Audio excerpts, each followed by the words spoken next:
ચાલો આજે એક બહુ જ મજેદાર સમસ્યા પર નજર કરીએ જે કમ્પ્યુટિંગની શરૂઆતના દિવસોમાં એન્જિનિયરોએ ઉકેલી હતી.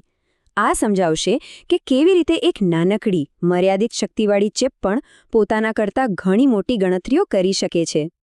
તો મૂળ સવાલ આ જ છે. કલ્પના કરો કે આપણી પાસે એક નાનું બોક્સ છે, પણ એમાં કંઈક એવું મૂકવાનું છે જે એના કરતાં મોટું છે. કમ્પ્યુટર ચિપ્સ ખાસ કરીને ગણિતની બાબતમાં રોજ આવી સમસ્યાઓનો સામનો કરે છે. આ નંબર જુઓ, 255. આ એ મોટામાં મોટી સંખ્યા છે જે એક 8 બીટનું કમ્પ્યુટર રજિસ્ટર પોતાનામાં સાચવી શકે છે. એ 0થી લઈને 255 સુધી કંઈ પણ સ્ટોર કરી શકે, પણ એનાથી એક પણ વધારે નહીં. બસ આ એની લિમિટ છે. અને અહીંથી જ અસલી સમસ્યા શરૂ થાય છે. જ્યારે આપણે બે 8 બીટ સંખ્યાઓનો ગુણાકાર કરીએ, માની લો કે 200 ગુણ્યા 200, તો જવાબ આવે 40,000. આ આંકડો 255 કરતાં તો ઘણો જ મોટો છે. આ જવાબને સ્ટોર કરવા માટે 16 બિટ્સ જોઈએ, પણ આપણી પાસે તો ફક્ત 8 બીટના જ બોક્સ છે. તો હવે કરવું શું? તો કમ્પ્યુટર આનો સામનો કેવી રીતે કરે છે? ચાલો આ વાર્તાના હીરોને મળીએ. એક ખાસ સૂચના જેનું નામ છે મલ. એને ખાસ આ જ સમસ્યાને ઉકેલવા માટે બનાવવામાં આવી હતી. આપણે જે કંઈ પણ જોઈશું ને એ સીધું 8051 માઇક્રોપ્રોસેસરની આ પાઠ્યપુસ્તકમાંથી આવે છે.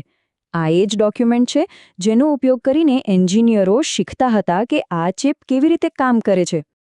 આ રહી એ સૂચના મલ અબ. સાદી ભાષામાં કહીએ તો આ સૂચના પ્રોસેસરને કહે છે એક્યુમ્યુલેટર નામના એક ખાસ રજિસ્ટરમાં જે નંબર છે એને રજિસ્ટર બીમાં રહેલા નંબર સાથે ગુણી નાખો. બસ આટલું જ. ઓકે, ચાલો હવે જરા ઊંડા ઉતરીએ અને જોઈએ કે આ નાનકડી સૂચના આટલું મોટું કામ કેવી રીતે કરી નાખે છે. હવે જુઓ આ ટેબલ. આ જ આખી રમત સમજાવે છે. એ બતાવે છે કે મલ અબ શું કરે છે. એ એક્યુમ્યુલેટર એટલે કે એ અને રજિસ્ટર બી એટલે કે બી નો ગુણાકાર કરે છે. પણ જાદુ અહીં છે.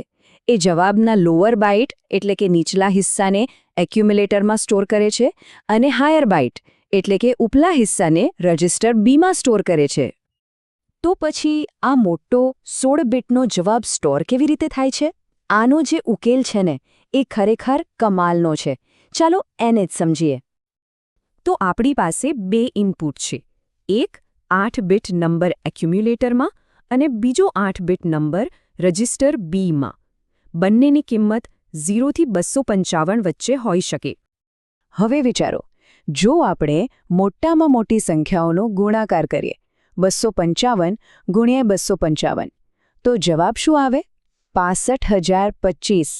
આટલો મોટો આંકડો એક 8 બીટના રજિસ્ટરમાં તો સમાય જ નહીં. આ એક 16 બીટ નંબર છે. અને અહીં જ આખી ચાલાકી છે. પ્રોસેસર ગુણાકાર કરે છે અને પછી જે 16 બીટનો જવાબ આવે છે તેને બરાબર વચ્ચેથી બે 8 બીટના ટુકડાઓમાં વહેંચી નાખે છે. નીચેનો અડધો ભાગ પાછું એક્યુમ્યુલેટરમાં જાય છે અને ઉપરનો અડધો ભાગ રજિસ્ટર બીમાં. બસ સમસ્યા હલ. જે બે રજિસ્ટર ઇનપુટ માટે વપરાયા હતા એ જ આઉટપુટ સ્ટોર કરવા માટે પણ વપરાઈ ગયા. પણ વાત ખાલી હોશિયારીની નથી.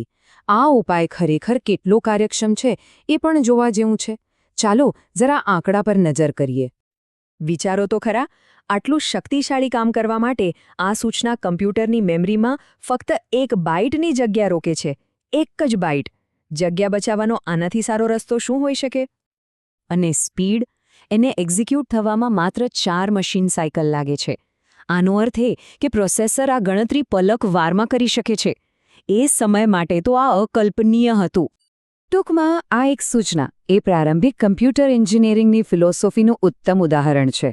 એ બતાવે છે કે કેવી રીતે મર્યાદિત સંસાધનોથી પણ બુદ્ધિશાળી ઉકેલો લાવી શકાય છે.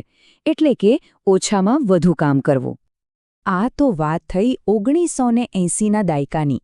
જરા વિચારો, આજે આપણે જે શક્તિશાળી સ્માર્ટફોન અને કમ્પ્યુટર વાપરીએ છીએ એની અંદર આવા કેટલાય જાદુઈ શોર્ટકટ છુપાયેલા હશે નહીં?